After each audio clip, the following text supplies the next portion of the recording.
so intimidating. You see the Yankee Stadium with these psychedelic colors on the screen for some reason, and then the lights are flashing, and then you have this for our closer, Clay Holmes, to walk out from the bullpen to.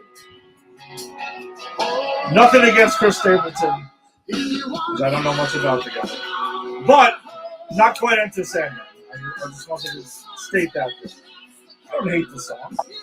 Right? This is a song called White Horse by Chris Stapleton, who is Clay Holmes' entrance music when he comes out of the bullpen to mostly close the game. And it's the weird psychedelic stuff on the screen. I don't fully understand it.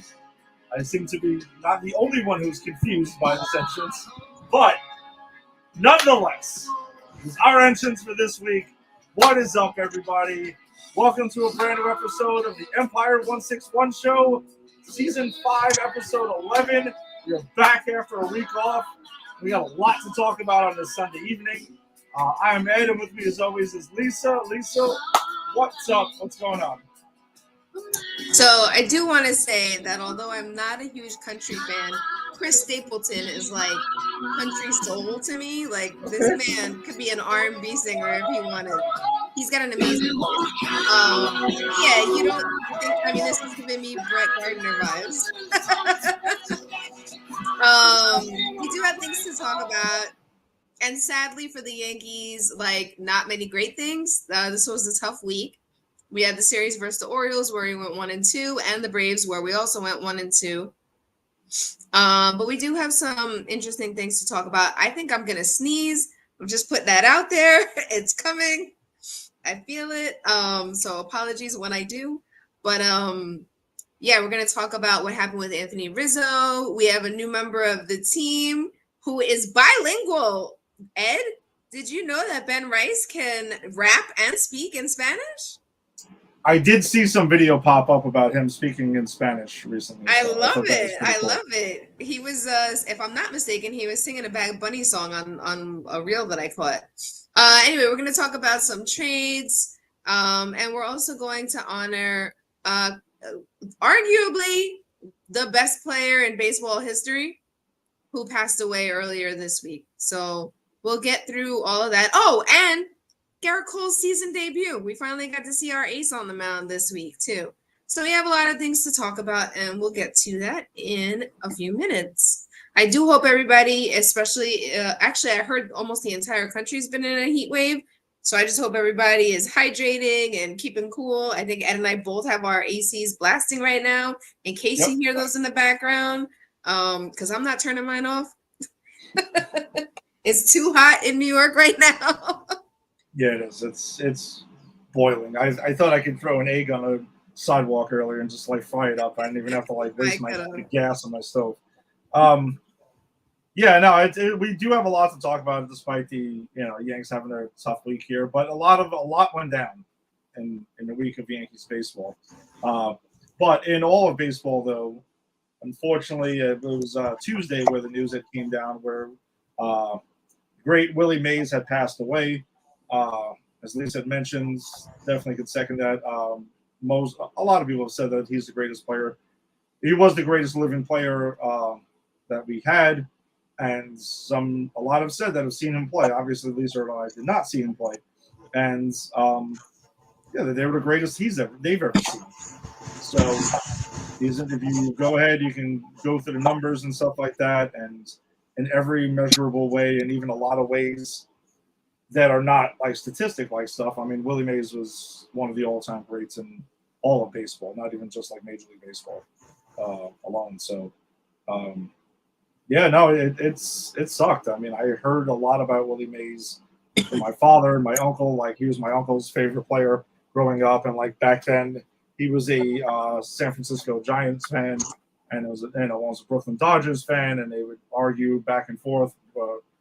Willie Mays and Mickey Mantle, Duke Snider, like who was the best center fielder in New York at the time and stuff like that. And, as diehard of a Mickey Mantle fan as my father was, like he, as I got older, he was like, yeah, Willie Mays was probably it.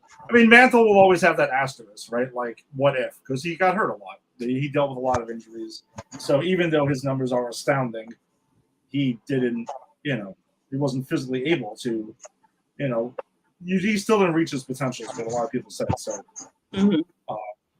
yeah, and there was a lot of touching tributes I saw on social media and also on Thursday night, as well, because they had the game with the Giants and the Cardinals, to honor the Negro Leagues, the actual oldest ballpark. It's even older than Fenway and Wrigley Field, which I'll admit I was not aware of until it was announced earlier in the season that was the case. And I did catch some of that game as well, and the game was being played, but it was highlighted as a tribute to Willie Mays, which I thought was very nice.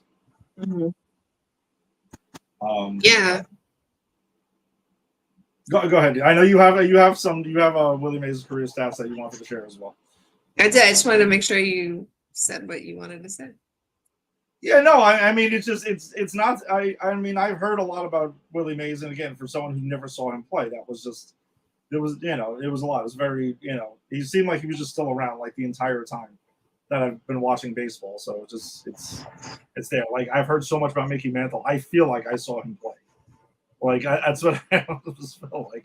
I just heard so much about the dude. But yeah, go ahead, Lisa. I know you can go ahead and highlight his career numbers better as well. Yeah. So before I get into that, I just want to say that I've spoken about how when I was a little kid, the Yankees games were always on in the background, right? And I didn't necessarily pay attention to them until I was probably in like high school or college, and I've said that before. But Willie Mays was one of those players that like transcended my knowledge of baseball, right? And for me, as like a little girl growing up in Long Island, like I only really knew about the Yankees and then like some of the Mets, right? Because of my dad and his love. My dad loves baseball. So I didn't really hear about players from other areas, and you almost never got to see them unless they came and played the Yankees. But like when you hear a name like Willie Mays, you're like, yeah, I know who that is. Like I knew who that was as a little kid. So definitely somebody who was larger than the game, right? His presence was felt even after he retired from baseball. And from all accounts, they said that he just like loved it. They showed and on the Yankee game the day that he passed, they were showing clips of him in New York City playing stickball with kids on the street. Like he just loved the sport. He loved watching other people play it too. I think I was watching one of the games of the week, and so it wasn't like the Yes Network commentators, and they were saying how even like people like Barry Bonds say, no, I'm not the greatest, he is. Like don't even talk about me, talk about him. Mm-hmm. And if I'm not mistaken, who's Barry Bonds' godfather? Is it Willie Mays? Willie Mays, yeah. That's also why I couldn't remember if it was him or Hank Aaron. Yeah, no, it was Willie Mays, and that's like where I think you can, without going on a Barry Bonds tangent, like that's where this one guy, and I think it's because of their connection that he will be humbled by, kind of like at all times. Yeah, Bonds did what he did and stuff like that, but it was. He'll always acknowledge that, I feel, at least. Yeah.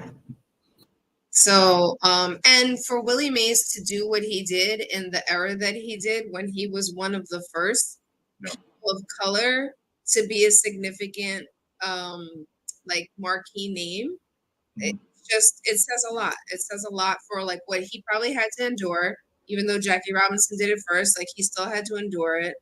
And he was still able to be as incredible and successful as he was. So let me read his stats really quickly. These are his career stats. He had 3,283 hits, 2,062 runs, 660 home runs, 1,903 RBIs, 1,464 walks. His career batting average was a 302. He had a 384 on base percentage, 557 slugging percentage. I'm just throwing this out there. He wore number 24, which is my favorite number, and that's the number I wear too. Mm-hmm. He had 22 seasons of baseball, and he was on the All-Star team 24 times. He was the first player. I don't know if you knew this one or not. You probably did. He was the first player in National League history to get 30-30. 30 home runs. Yes. Because, I mean, it's still a rare feat, but yeah, he was the OG. I got that done. So in his career, he played with the Birmingham Black Barons, then the New York Giants that became the San Francisco Giants, and the New York Mets. He won 12 Gold Gloves. He was the MVP twice, 1954 and 1965, and he was also a two-time All-Star MVP, 1963 and 1968. He hit 4 home runs in a game on April 30th, 1961 versus the then Milwaukee Braves. He was the San Francisco Giants captain from 1961 to 1972. He was a Hall of Fame inductee in 1979, and I believe it was like a 94.7% vote to get him in. And there were 23 people that didn't vote him in. And one of the beat writers back then was like, even if Jesus Christ came down and we got to vote for him, some people wouldn't because he dropped the cross 3 times. The person just acknowledged like there's always going to be some a-holes, just like Derek Jeter. What happened with Ricky Henderson also. One person didn't vote for Ricky Henderson either. So, which is ridiculous, and let's not assume why, but I could probably guess why for both of them. And then in 2015, he also received the Presidential Medal of Freedom from President Obama. And I remember tuning in and watching that and what President Obama said. President Obama basically said, if it weren't for people like Willie Mays, I wouldn't be president. Yeah, fair point. Absolutely fair point. Go ahead. Because I wanted to follow up on the Baseball Writers Hall of Fame thing, because that's like a whole charade that's gone on for many, many years. Yeah, so the whole thing with baseball writers thing is that at some point, unfortunately, when it started, that it would just be like, oh, well, if this person wasn't unanimous, then we can't make this person unanimous, and like vice versa. And so it became like this really stupid thing that turned into like its own thing. So at that point, remember, Mo was unanimous. Only one, right? Oh, yeah, we're going to make Mo unanimous, but nobody else. Like, I guess you couldn't find someone to actually go through with it. And it's just a stupid thing. And I'm glad it's like over with and done now. But like, who cares? Honestly, who cares if it's unanimous or not? The question is this: are they a Hall of Famer or not? You vote yes or no. That's it. It's not complicated. We should have hundreds of unanimous Hall of Famers. Hundreds of them. It's not hard to figure that out. Derek Jeter. Yeah. Ricky Henderson, Jr. Ken Griffey Jr. Think about it. Almost everyone in the Hall of Fame. Babe Ruth, not unanimous. Okay? And that was like... no, but I'm just saying, like all the Boston writers that were mad that he became a Yankee. Like, no, but you see what I'm saying? Like, it's just dumb. It's really stupid. It's just, you're supposed to be independent voters, right? That's what you're supposed to be. It shouldn't be anything else. Think about everything that people vote on. It's almost always a popularity contest first, and then what they're actually being voted on is like a second thought, when it should not be that way at all. No, it shouldn't. It's supposed to be an independent thing, either Hall of Famer or not. Yes or no. It's not that complicated. That's it. Doesn't matter if the guy was nice to you. And that's the steroid thing turns into that, right? Like, Big Papi's in the Hall of Fame. Okay, we all know he was guilty. Like, we all know he got busted. But, and this isn't me defending A-Rod or Bonds or anything else, but like, and I'm just saying, like, A-Rod was an ass. And Bonds was notoriously bad with the media. Mm-hmm. And, stuff like that. So it's not about like, oh, you use steroids? Okay, but were you a nice guy or a good, or an asshole? Like, it shouldn't be about that. It's just, if you're going to not let the steroid users in, then none of them get in. But because Ortiz is in, Clemens, A-Rod, McGuire, so they should all be in now. And I hate saying that, but it's the truth. Like, it's the truth. Like, it's not about because you didn't like them or not. Like, no, it should not be, because even I, who am a self-proclaimed A-Rod hater, mm-hmm. like, with all the things that he did as a baseball player, he should be in there. Not probably, he should be in there. Only because you got Ortiz in, and Ortiz was guilty. And I know once he found out that the test popped up positive, he got upset and threw a temper tantrum, and then suddenly everyone forgot about it for a while. Like, that's ridiculous. Nothing makes people forget things more than when somebody has a tantrum about them, because there's certain very famous people that throw tantrums all the time that make us forget about all the things going on in the world. No, and a temper tantrum, it actually, for me, it highlights it even more what you did wrong. Because I'm going to remember that on top of it. Same. Because I remember you being a baby about this thing that really did happen that you're denying happens. Yes, exactly. Other thing too to touch on, because you had mentioned what Willie Mays had to go through, as an African American player, at the time he came up. Even after that, because at the Rickwood Field game on Thursday night, I don't know if you caught this. I did share it on our Facebook page. No, not yet. Anyone to give it a listen, because before the game, like Fox was doing that game, and they have their panel of T's and A-Rod and Jeter. Are you talking about Reggie Jackson interview? Oh my! I did. Well, I saw that clip on Instagram and reposted. Yes. I didn't realize you had done it, and I had posted it. Yeah. Oh my gosh! Yeah, if you get a chance, give that a listen, because, like, I'm sure Fox Sports and everything's kind of like, hey, this is a celebration, and it was a celebration and stuff like that. But you also have to acknowledge the bad with the good on top of that. And A-Rod didn't seem like he was. He didn't do nothing wrong. This isn't me like bagging on him, but he asked Reggie a question and stuff, and Reggie went in with like some real legit talk there, like some serious shit, and you could tell like everyone was taken aback by that and everything like that. Reggie came up plenty after Willie Mays did. Way after. Just to understand, like, shit still wasn't exactly, everything wasn't sugarcoated at that point by any stretch of the imagination. So I also just saw something today, and I wish if I could find it, I'll go back and post it on our Instagram page. But there was also an Instagram post about a player from the Oakland A's, and oh my gosh, I'm forgetting his name, that was gay. He was a black player. Huh? Currently? Did you say Curly? Currently, like today? No. Okay. No. He was Dusty Baker played with him, and the man is no longer alive. I really apologize. I saw it today. It was the first time I ever heard this.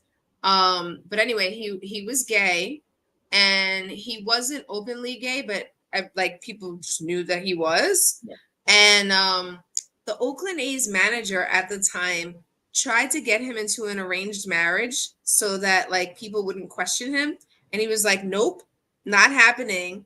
And they traded him the next year, and Dusty Baker is interviewed as saying, we all know why he got traded, like, let's just put it like he was gay. So this was like in like the 70s, I think 60s or 70s, but like that gentleman was also ostracized. So can you imagine? Okay, first of all, to my knowledge, I could be wrong, there are no openly gay MLB players. I'm unaware. Not to my knowledge, no. And I don't think, have there ever been? Well, besides the guy that you... Besides the gentleman whose name I will find. No, not that I'm aware of. I mean, statistically, I have always assumed that that's the case, but yes, not open. I'm sure. No, I said openly, right? Yes, openly and like in the closet are two different things, of course. Yes. But can you imagine being a gay player and African American living in Oakland, which like I don't know Oakland. I'm not gonna say anything about it, but I know San Francisco is extremely gay friendly. Yes. But I don't know about other parts of California, right? But like, and this guy was traded because he was gay. Where was he traded to? Oh God, I shouldn't even see. That's kind of what I'm like. So as you all might think that we plan everything that we talk about. This clearly shows that we don't. No, like because I saw this earlier open today on accident. Yeah. Let me see if I can find it while we're on. But yeah, I saw that and I was just like, wow, for a couple reasons. Like, one, how dare they do that? That is so disgusting. But back then, that's what they did, unfortunately. But two, like what this man had to go through as a person of color and a gay man in a sport where you and I have been watching this our whole lives, and we can't name any other player in Major League Baseball that has outwardly said, even like nobody retired has said that either. Yeah, I keep on thinking because I feel like there was somebody, but it's not coming to me, to be honest with you. Like the name's not popping up. So yeah, I'm not 100% sure. But you want another second to look that up, or do you want to? No, we can keep talking, and if I find it, I'll definitely share it. All right, so to close that segment up, but like, definitely R.I.P. Willie Mays, one of the greatest to ever do it. Greatest to ever, again, some people say definitely the greatest to ever do it. But it sucks, man. Like as soon as I heard he wasn't going to be at the game on Thursday, it was announced he wasn't going to make it. I'm going to be honest, I had a bad feeling right away. I mean, God bless him. God bless him. He was 93. Like he lived. Oh, absolutely. I mean, really significant life. Yeah, for real. All right, so let's get into a couple of quick things. Yanks did make a trade earlier today for former Met, former San Francisco Giant, former Astro, J.D. Davis, who was a first baseman, third baseman here. Basically, they also got some cash considerations and a minor leaguer of not particularly high significance. So, I mean, hey, it's fine. Yanks making that move because, earlier we'll get into the week that was, but Giancarlo Stanton did go ahead and pull a hamstring. It's supposed to be mild. He's on the 10-day IL. He already said after the game it's going to be about a month. Yep. And I hate to say it, but we know usually with Stanton and these leg injuries, it goes on for a bit longer than that. It's knock on wood. Hopefully he is back sooner because he was. Listen, say what you will about him, he wasn't putting up the MVP season. Like those days are far behind him, but he was contributing. He had 18 homers already. I mean, he had a great week last week. I mean, and I will go on record as saying he's probably going to get mentioned again later in the show because he was doing his thing, man. He had a 10-game hitting streak before he went on the IL. But, J.D. Davis, career 259 hitter, 341 on base percentage, 72 homers, OPS is 768. He's a solid bat. I mean, any Met fans who are listening to as well know that Davis is a solid hitter. I mean, not exactly he's not exactly the Gold Glover over there at either position, first or third. But the Yanks need some offense. They do need some more punch because that was exposed a bit this week, especially against left-handed pitching. So, Lisa, did you find the gentleman's name so we can touch on that? I did, and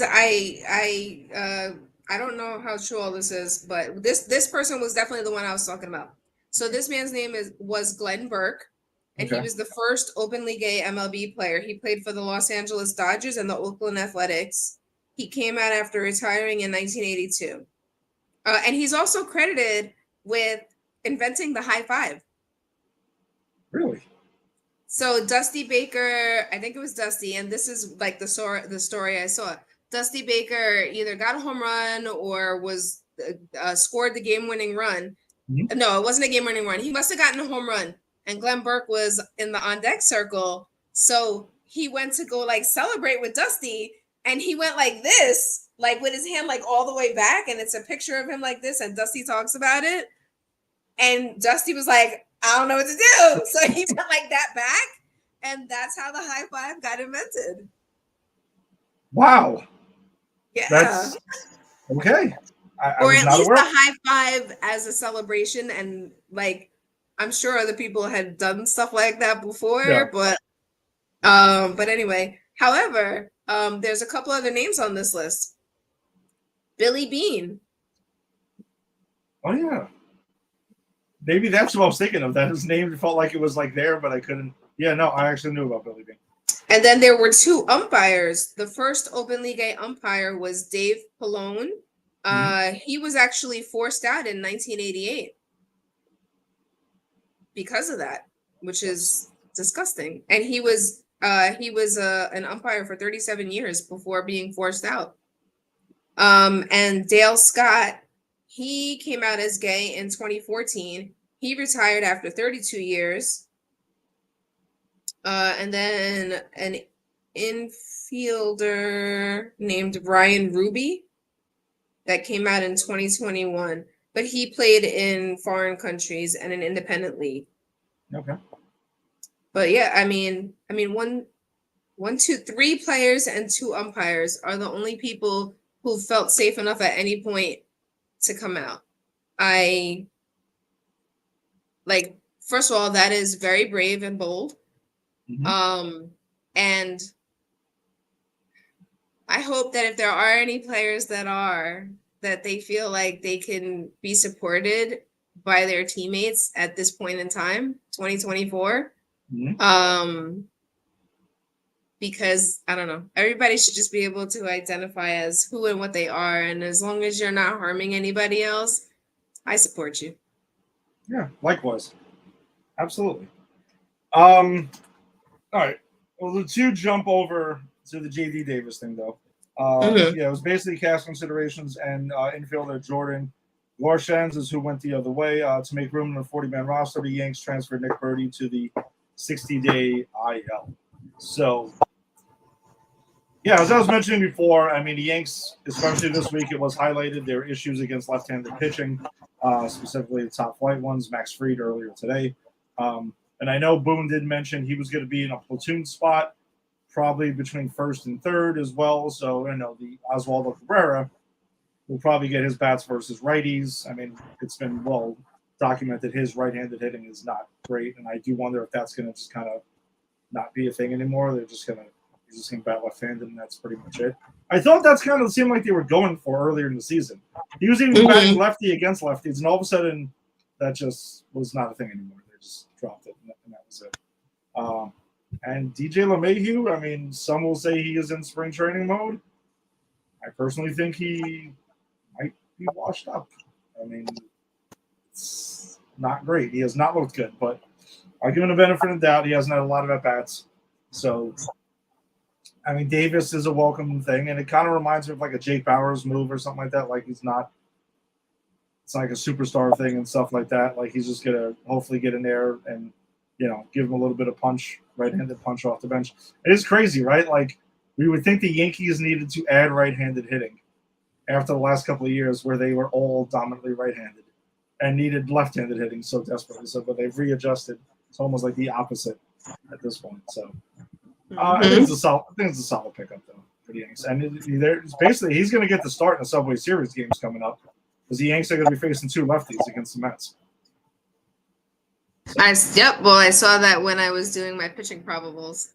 Yeah, so we will be getting a whole lot of JD Davis this week, just right off the bat as well. All right, so I guess let's jump into the week that was. Yanks did open up a big series with the Baltimore Orioles. Obviously, a team they will be battling for the division all season long. They took the opener by a final of 4-2. This was the Ben Rice Major League debut game, which does feel like it was like a month ago, but this was it. Nestor Cortez did get the start, picked up the win. His record at the time was 4-5, 6 innings, 5 hits, no earned runs, no walks, and 6 Ks. Pretty dominant performance. Aaron Judge was 1 for 1 with a run scored and a hit by pitch. So this was also the second. This is the third major scare of the Yankees season, and we'll get back to that in a second. That happened. Anthony Volpe 1 for 5 with an RBI. Juan Soto, don't mention too many offers, but 0 for 2 with 3 walks. And Giancarlo Stanton was 1 for 3 with an RBI and a walk. So this game was pretty interesting because on top of Aaron Judge and Gleyber Torres, and it's funny because barely anyone mentions the Gleyber Torres hit by pitch on the hand. He was also okay, but he's also not Aaron Judge. It was not good because, I mean, if you look to where it happened, And then Trent Grisham came in to pinch hit for him, and I immediately went to Angie. I'm like, you have to be shitting me. This is not happening. Not only that, but then in the next 2 games where there were situations where if he was okay, he would have come in off the bench. They didn't bring him in off the bench. Well, I was going to get into that for Wednesday night's game because he did come back Thursday afternoon. Oh, sorry, Wednesday. Yeah, that's what he did. Then it might have been 2 situations where he should have come in on Wednesday. That's what it was then. Because I was like, wait, what? Why isn't he coming into the game? Like, what's going on? And I don't know if you noticed this or not. I picked up on this, and maybe I'm reading into it. Mm-hmm. But he was in the dugout, and they showed him, right? And they showed him with, like, that hoodie thing that they wear. Yeah. And he was, like, the way he was, like, anytime he was on camera, you never fully saw his hand. And I picked up on it. I was like, because I'm a lefty, so I had to be like, wait, which hand was it? And it was the backhand, right? Yeah, it was right over here. It was his right hand. And it was left hand. He got hit over here. Oh, it was his left hand. It was the bottom hand. Yeah. Okay. So, yeah, he kept hiding his hand, and I had to be like, wait a minute, which one was it? And I was like, it's the one he's hiding, and he was hiding it. So I don't know if he had anything on it to help him out. I was very happy that he, came back in after a day, but I was like, oh man, he's gonna be out for like. I thought it was another Anthony Rizzo, like 60-day IL. Like it seemed like it was a thing where like hand things or hand arm things happening. Yeah, it was a pretty big scare. I know. After the game, though, it seemed like the imaging came back, and Aaron Judge himself said. Nothing broken. Clean, CT scan clean. So then I was like, all right. Thank God. I bet that picture though, especially because like he the way he responded to the pain was like he jogged a couple steps backwards towards the pitcher, and I bet that pitcher was like, oh shit, I'm about to get knocked out by this 6'7" guy. Yeah, I wanted to get into that too because I was at this game in my regular seats behind the plate, and I'm watching this and. I'm seeing him like kind of like calmly jog towards the mound. I'm like, holy shit, is Judge actually going to do it? This guy's going to die. He's going to murder this guy, right? Because I'm just thinking like he's probably going through his head like, because he got hit in the hand a couple of years ago too. And that it did break then. And he must have known it immediately. And I was like, he's going to fucking break his other hand and say, fuck it, I'm just going to go in and kill this guy. And then he just kind of like jogged off. And knowing what we know of Judge, like, he can be intense, but he's also like seems like a cool dude. Like, he's pretty mild-mannered. Very level-headed. Very level. If he knew his shit was broken, I wouldn't blame him if he just destroyed this guy. He was like, fuck it. Yeah, I truly think that, like, that was just like his body reacting to the pain. Like, I don't even think he was aware which way he was going. Yeah. So, yeah, that was really, really scary, though. But can we talk about the positive thing? Because 2 cute things with Ben Rice in this game. Yes. Like, adorable that, like, just make your heart feel warm about, the sport that we both love. So the first one was the roll call. Yes. And I mean, your last name is Rice. Of course you got to do something with Rice. The cutest thing. Oh my God. But when he got his first hit and he was running to first with the biggest, like he couldn't help it. He was literally running with the biggest smile on his face. It was so cute to see that. He looks like he's 17. Which is why I'm using the word cute. Yeah, no, I get it. He looks like he's a little kid. Like, yeah, it was so adorable that he was running to first and literally like. He like briefly like hug the first base coach too and stuff like that. He was just like, he went to go like give him a high five, and the coach was doing this, not paying attention, and he was like, "No, I want a hug." Sweet though, like that's what you and I are always talking about. Like whenever it seems playful. And Curtis Granderson, who I adore, said this as well. And it's probably part of the reason why Willie Mays was to say, hey, kid, too. Like, just going back to him. Curtis Granderson always said, I got to be a big kid playing my favorite sport. Derek Jeter said it, too. Yeah. I get to be a big kid and I get to get paid for the thing that I've loved doing since I was a little kid. Like, come on. You should be that happy and excited when you get your first hit at Yankee Stadium to boot with your family in the stands. Like, oh my gosh.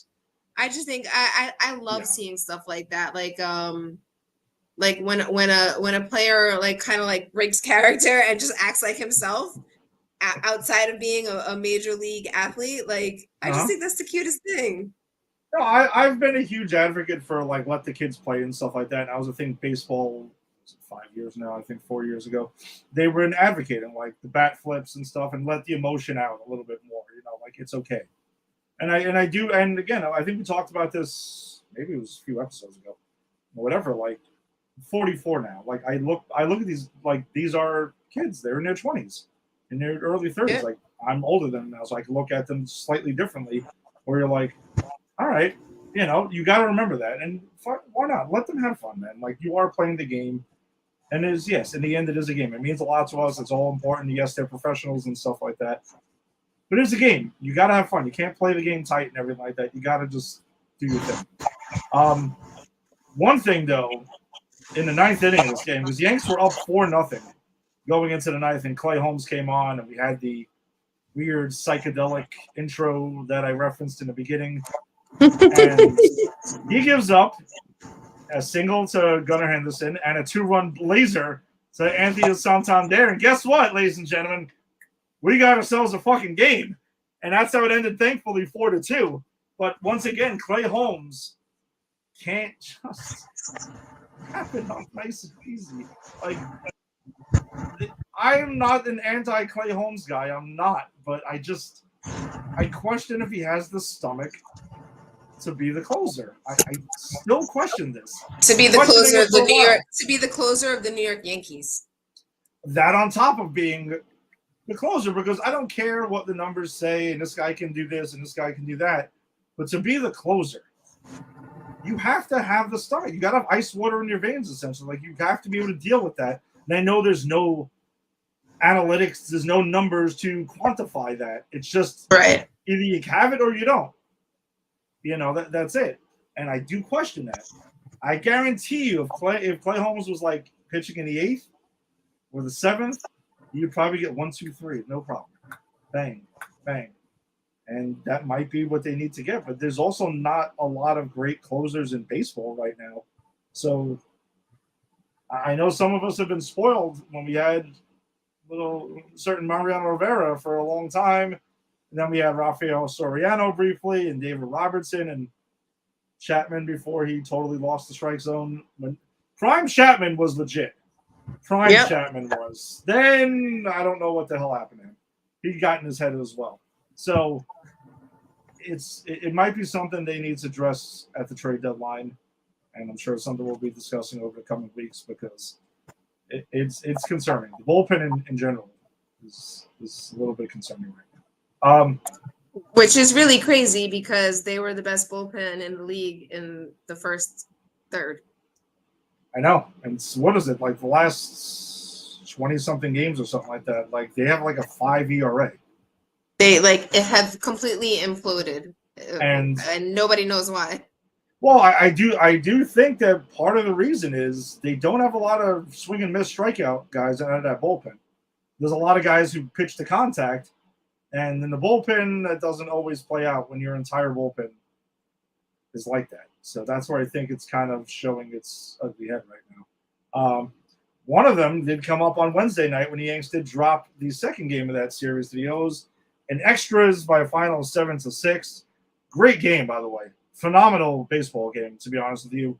And as much as it irked me with the Manfred man that it went to that in extra innings after such a great game, but both teams do get the Manfred man, and whether you do with it or not, and that's where I think not having strikeout, swing and miss guys in the bullpen kind of comes back to hurt you because if you got a guy starting in scoring position, it doesn't take a lot to get him over.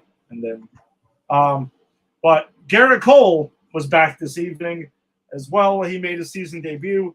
I kind of was a little bit puzzled by the amount of pitches they only let him go 63 pitches. I thought it was going to be he was puzzled by that too. He was pissed. It was a little bit weird. But 4 innings, 3 hits, 2 earned runs, a walk, 5 Ks. Giancarlo Stanton was the offensive story of this game because the Yanks were getting smacked. And he had a big 3-run bomb. I believe it was in the 6th or 7th inning. He was 2 for 4, was 18th home run of the year, 4 RBIs, because he also had a game-tying single in the bottom of the 9th inning off of Craig Kimbrell to tie it. So he was Mr. Clutch that night. Runs scored and a walk. Anthony Volpe also had himself a hell of a game, 3 for 4 with 2 runs scored, a double, a walk, and there was 2 spectacular plays he made. Oh my God. The one was it like the first inning? The almost spin around where he had like that nasty hop. Like this and he caught it? Yeah. That one was fantastic. Oh my gosh. Yeah, I mean, the kid's been pretty damn impressive, but this was like him and Stanton were a show that night. DJ LeMahieu was 2 for 5. And don't forget, in the 9th inning, the Orioles had the bases loaded. Yeah. And with 2 outs, and Alex Verdugo made a great catch because he got moved over to center field eventually, crashing into the wall. You know, it was very Willie Mays-like. It was. He face planted in there. Yeah. They had to check on him. But again though, the bullpen showing up with the whole Manfred man stuff. You got to get swing and misses. You got to get strikeouts late in the game. Well, no, part of it too, though. I know. Okay. No, I was gonna get Jose Trevino airmailing that throw into freaking left field. Oh, I was like, why are you throwing it? Oh my God. And we were off last week, but yes, the Jose Trevino throwing from behind the plate has become a serious issue, and it seems like it happened fast. We know he's always hasn't had a cannon for an arm, but now it's like I'm starting to wonder if this is starting to get a little in his head now, where he can't throw anybody out. All. It's bad. It's bad. So I'm gonna say something, and this is strictly alleged. Okay. But I was watching the game the other day, and it was either Apple or the Prime game. So it was like super HD, like super duper HD, right? I'm guessing it was the Prime game. I mean the Apple game on Friday night. The Apple game. It was probably the Apple game. And they zoomed in on him, and he took his mask. First of all, I noticed it with the mask on. He took his mask off, and I was like, okay, one of 2 things. One, does he have does he have a bloody nose? Or 2, and this is where I'm saying it's alleged, is he like an alcoholic? Because a lot of alcoholics have broken capillaries in their nose, and that's like a sure sign of it. Interesting. I've never heard of that. His nose looked so he looked like Rudolph. I thought that either he had a bloody or broken nose at first, but then when he took off his mask, you couldn't see it as much, but you could definitely see something. And it was only because it was a high definition thing. Wow. So it made me think of, because then I was like, well, that might make sense. I don't know. I mean, I hope he's not. We met him. He seemed really nice. Not that a person with alcoholism can't be, but I don't know. I hope it was just that he had a bloody nose earlier in the day or whatever. But I did think about that. I did notice his nose and think that is weird. It was also super hot. I mean, I also deal with random nosebleeds too, to be honest with you. And I do too, especially when it gets really hot like this. I do too. So I'm hoping it was that, but I don't know. Yeah, but he got exposed by the Red Sox the weekend before. They ran all over them like fucking 80s Hulkamania. That's how they were running all over. It was insane. But no, it's just something technique wise they're going to have to work on, to shut this down immediately, because it can be a huge problem. All right, but that was a tough one there. The next 2 though, Yanks, weird 4:00 start time on Thursday. No excuse though. They got absolutely obliterated by the Orioles by a final of 17-5. Luis Gil, yikes. He took his 2nd loss of the season. He only lasted an inning and a third. 8 hits, 7 earned runs, 2 walks.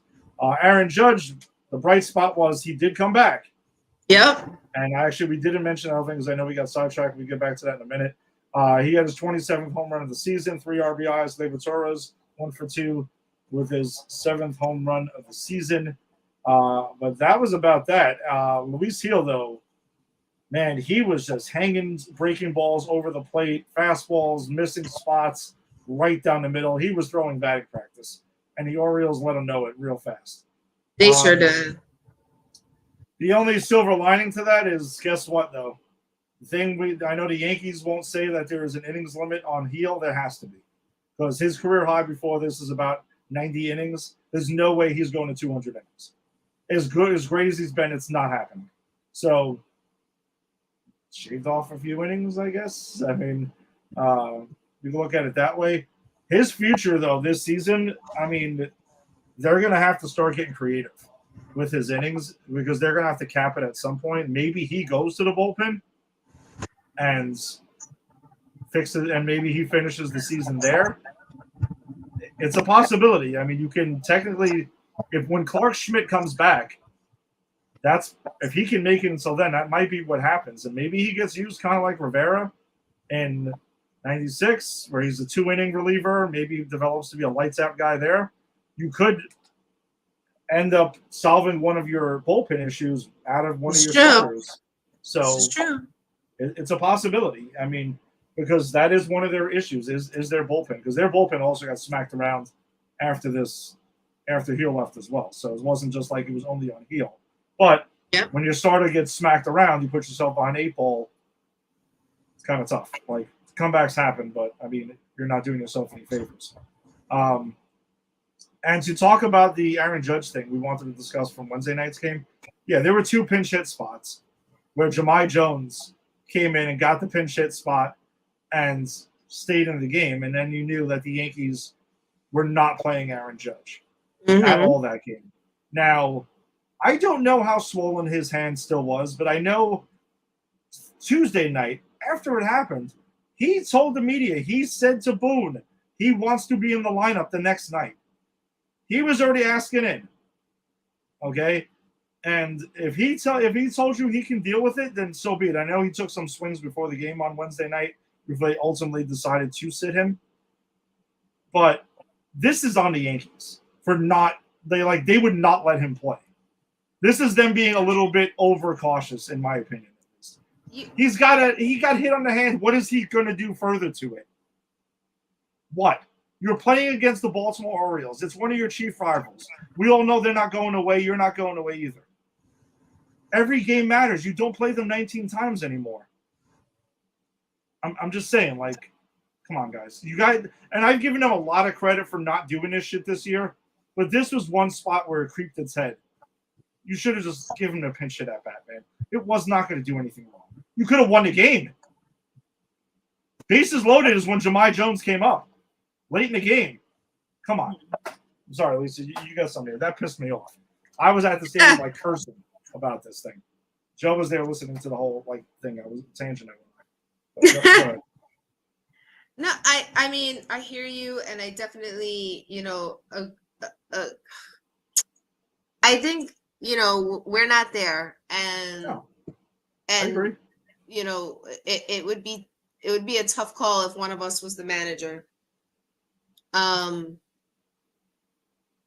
I hear you, like, we no longer play them a million times a year, and they have not been losing games. So for us to lose games against them doesn't help us in the standings. Every game matters that much more. But after last year with Anthony Rizzo playing, but Lisa, the one reason I'm going to push back on us is this thing. It's because of the nature of this injury. Okay. Yeah. And we don't know how swollen it was. I did tell you it looked like he was hiding his hand that next day. And we know that he's very Derek Jeter-like, where he says, I can play. Maybe you can't. Maybe you need to sit. And it just so happens that it was on one of the most important series that we needed him, that it happened. So I think it's easy to say what you said and be frustrated. And I agree with you. I'm frustrated too. But I think for Aaron Boone, that was a really hard decision, because that's definitely a damned if you do, damned if you don't decision.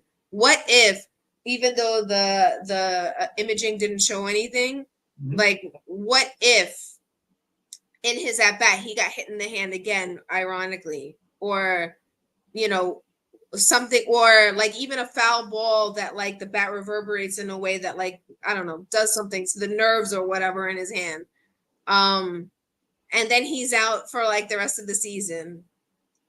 That's No, some of the things that they have to weigh on the team, and he's no, their captain. I'm not disagreeing with you on that part of it, that you do need to be big picture with this whole thing.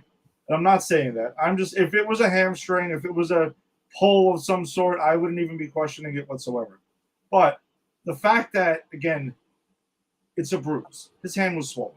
Like, we get that. Me and you have both, I'm sure, had swollen feet, hands, whatever the hell you want. Swelling. You get the swelling down, you ice it, you do what you got to do. That's all you can do. Like, that's it. There's nothing further you can do. Even if you didn't want to let him take the field, I think you could have got him one of those spots to just take the at bat and go with it. I mean, if he gets out, he gets out. Then you gave it a shot. It's fine. I mean, the fact that he was even telling you after the game immediately that he wanted back in, and the fact that he told the media, he told Boone that he wanted in, that he would. And I understand sometimes you got to save the players from themselves, but I think in a swollen hand situation, I don't know. I don't think there was that much risk involved in it personally. So, but do you think that if it was they were playing against like Oakland, go ahead, say it. I know where you're going with this. Oakland, like the A's or whatever, yes, like a team that it's like, who cares? Then not, you can not who cares, but like this isn't gonna kill us if we lose this one game. Like, yeah, you can say it. It is a who cares situation. Like the games against Baltimore. Because I know for a fact that he cares about every game. Like, yes, of course, but like if it's a game where it doesn't affect your standing that much if you lose that game, rather than like it doubly affects because it's the team right behind you. They're not losing any games. Like they gain a lot when they beat you when they play you. Yeah. So if it was the Oakland A's, do you think he would have been like, I'm going to get back in tomorrow? Do you think he would have been like that? Or do you think it's because it was a big series that he was like, I want back in? It's probably both. It's probably both. I think Judge is the kind of guy, I get that he wants to get back in there. He's a gamer. He's going to want to do it. And, it's because it's against Baltimore. And, again, you're going to battle with them for the division all season. And winning the division does hold a lot of weight. You avoid the wild card round, even though the last couple of years it seems like the wild card teams have had the leg up because they're not sitting around for a week. But nonetheless, I will still take home field advantage and playing less games to win every time. You can figure it out. But yeah, hey, if they were playing against Oakland, I would have been slightly annoyed. Been fine, but the fact that you just came back down 5-1. Against what's your number one rival right now, right, in the season. Yes, we know the Red Sox and Astros exist, but still, this is who you're going against. They ain't going away. And you could have given yourself such a better chance. Imagine Judge goes ahead and even gets a single in that situation and gives them the lead. And Clay Holmes' psychedelic shit starts, and maybe they win, maybe they don't. Who knows? It would have been great. It would have been such an incredible way. Maybe it's a grand slam, and the place absolutely erupts. Who knows? And no, Jahmai Jones. Nothing, and I don't hate Jahmai Jones, but come on. Yeah. I'm just saying. Either way, it doesn't matter. Honestly, it's here nor there now. It's nothing you can do about it, but I personally, and plus the fact that he was okay enough to play the next day. Come on. Yeah, I mean that part is like, oh man. If he was out Thursday and didn't come back until yesterday or something, then I wouldn't have argued it. I would have been mad at the moment, but I would have been like, all right, fine, I get it. I wouldn't even brought it up tonight. But the fact that he was back the next day, crushing it, like didn't miss a beat. Come on. That's whatever. But the Yanks would go ahead and welcome the Braves into town, a rematch of the 96 and 1999 World Series, which side? Yep, that's why I got my 96 World Series cap on here. So wait, Ed, while you talk about that, I need to step away for a minute. I'll be right back. Yeah, sure, go ahead. Yanks did drop that one by a final of 8-1, and that was the one that was on Apple TV in super high definition. Super high definition was the fact that Carlos Rodon got smacked around for the second straight start. His record's now 9-4. He only lasted 3 2/3, 11 hits, 7 earned runs, 2 walks, and 3 Ks. Yikes. The Yanks offense only mustered up 3 hits on the night, so they were completely baffled by Chris Sale, who is just nasty. The dude is filthy, and we've seen him plenty of times over the years. The Yanks have had success against him over the years, so I kind of was hoping for some of that to come back around, but unfortunately it did not. And the thing was, later on in the game, the cameras did catch Carlos Rodon was kind of crying in the dugout and was being consoled by Gleyber Torres, which, all right. I mean, I've seen some athletes over time wear their hearts in their sleeves and they care so much that shit. Like, I'm not gonna say I'm not here to bash the guy, and because he was crying or whatever, but it was an interesting thing. I'm very curious to see where he responds in his next start after that kind of an emotional thing that happened. I mean, Carlos Rodon is definitely not short of emotion. That's one thing we've seen of him during his tenure with the Yankees, good or bad or sarcastic or whatever. He definitely wears his heart in his sleeve. So curious to see where that one goes. The Yanks did bounce back nicely last night. Another Saturday night primetime game that was on Fox by a final of 8-3. Marcus Stroman was the stopper. Huge start by Stroman to stop the losing streak, especially the fact the last 2 were total beatdowns. He picked up his 7th win of the season. His record's now 7-3, 6 2/3, 3 hits, 3 earned runs, 2 walks, and 6 Ks. And honestly, he gave up that 2-run homer in the 7th inning. But man, he was a fantastic start though. Showed a lot. Even took to X afterwards and congratulated the crowd. He does that actually, but a lot of his starts, he does like thank the fans, and he said that like the crowd being behind him gave him like goosebumps and he got chills and stuff like that. Like, he's another guy who wears his heart in his sleeve. Like, yeah, like it's when he's on your team, I guess you see it differently. Others will kind of get ticked off by, and I know he likes to do the thing where he uses his glove and claps back to the crowd when he's coming off, because he got a standing ovation when he came off the mound last night. Aaron Judge, not missing a beat still, 1 for 4 with his 28th home run of the season.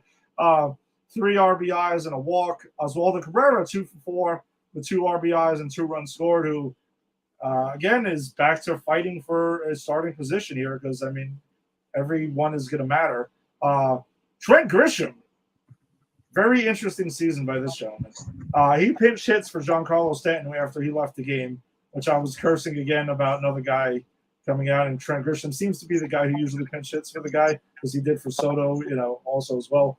But 1 for 2 with an opposite field home run for his 4th home run of the season.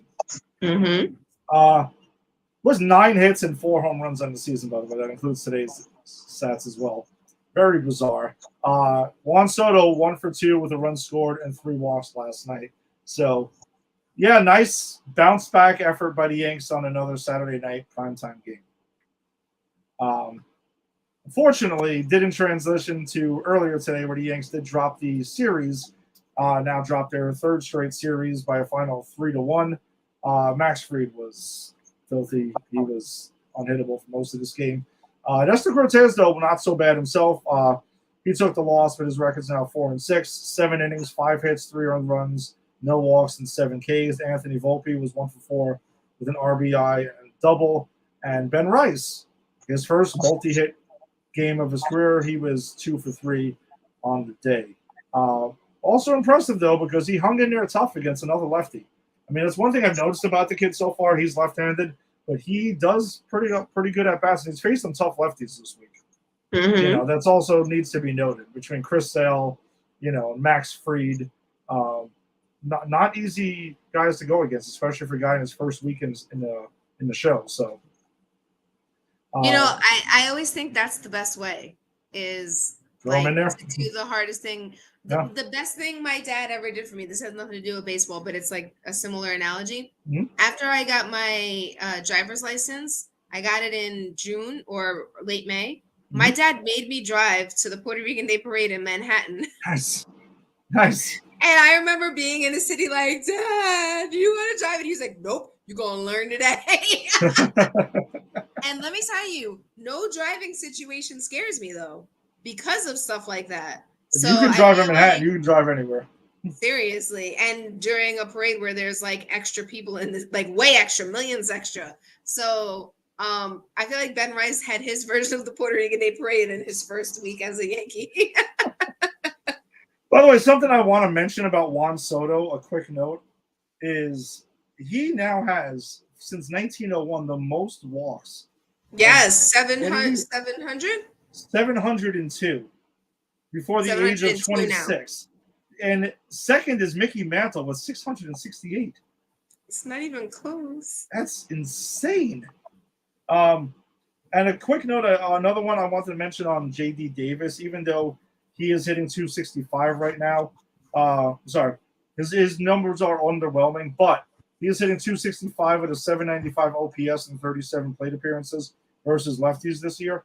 So, if he's going to be in a platoon against them, again, I think it's a pretty good move. I think this could turn out to be something pretty significant. Hopefully his defense. Yeah, hopefully his defense does improve a little bit, so that's not another thing, because our infield defense has had some issues this year outside of Anthony Volpe. Yeah. All right, so awards time. Top of the heap, hitter of the week. Lisa, you can start off because I know who mine is already.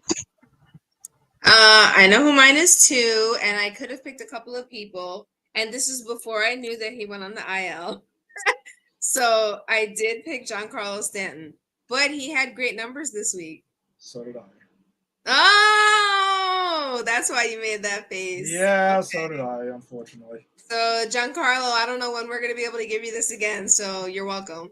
Yeah, hopefully sooner than later, but I hope. It's like, son of a bitch, man. Like, I was just about to go with him.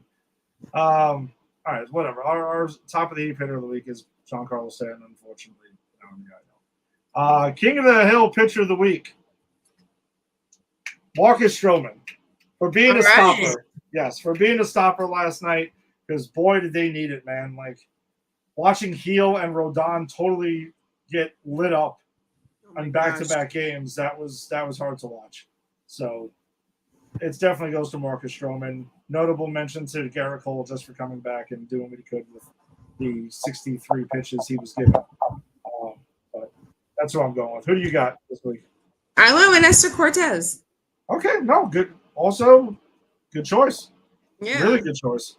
Yeah.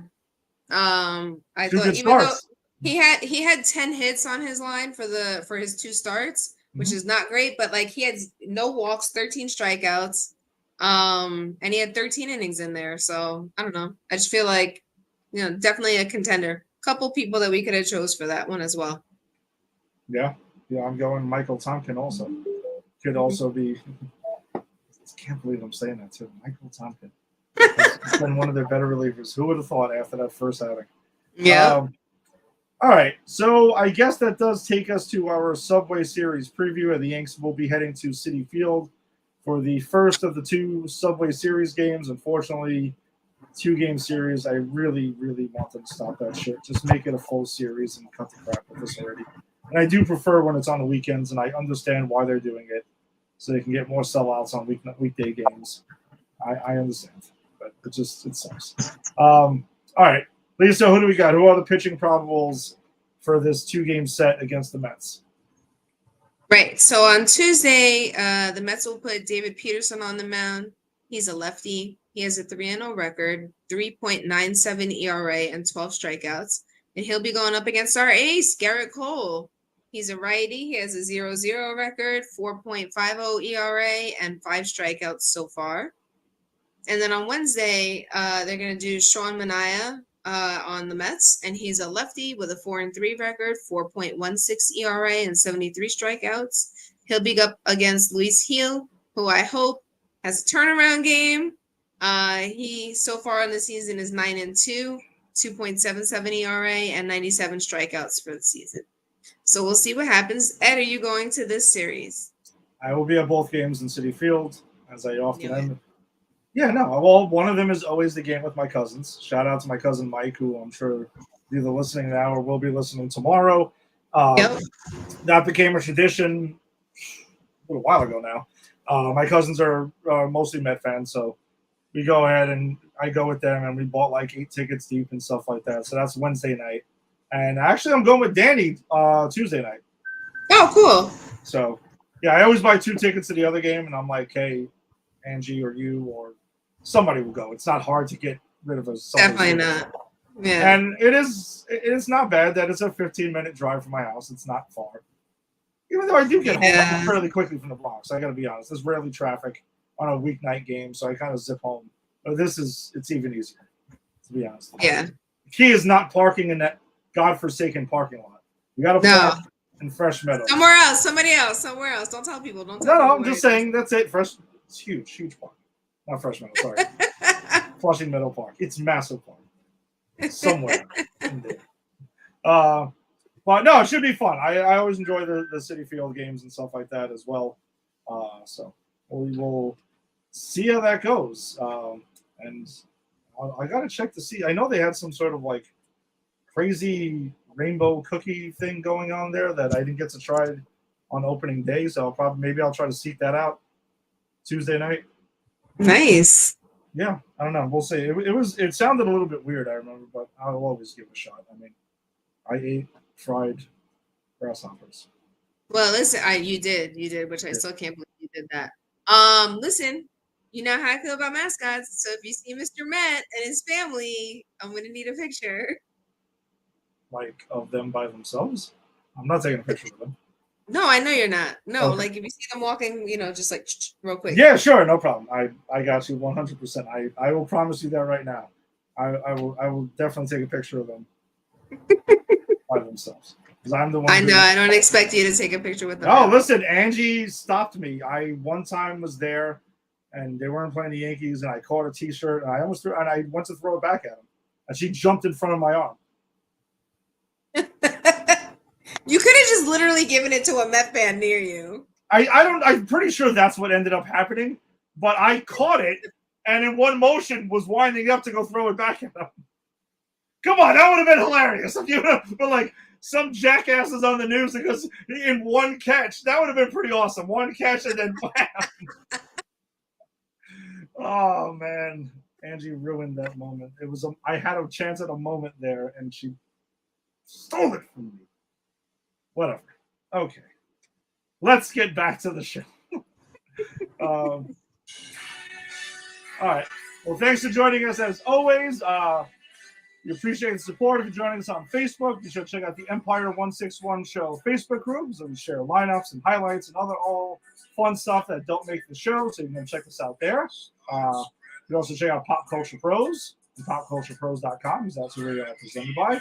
You're checking us out on YouTube. Subscribe to Pop Culture Pros. Checking us out on X. You should check out Pop Culture Pros, but also check out Empire 161 Show. And on Instagram, you can check us out. I guess Instagram.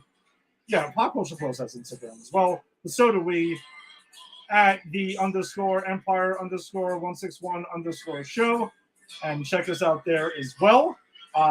We will be back next week talking about the Subway Series. The Yankees Blue Jays is coming up. We'll see if they have any accusations about Judge stealing signs and God knows what else from last year. We have not forgotten about that bullshit. So I have the RotoWare shirt for it. Listen, Vladdy, stop complaining about everything because it's always you. Always you. True. We'll see what happens. No, remember, it's his house. Made the comments. Exactly. This is his house, right? That's what it is. So we'll be up in your casa for a little bit. So all right. See you next week. Peace. Bye. Let's go, Yankees.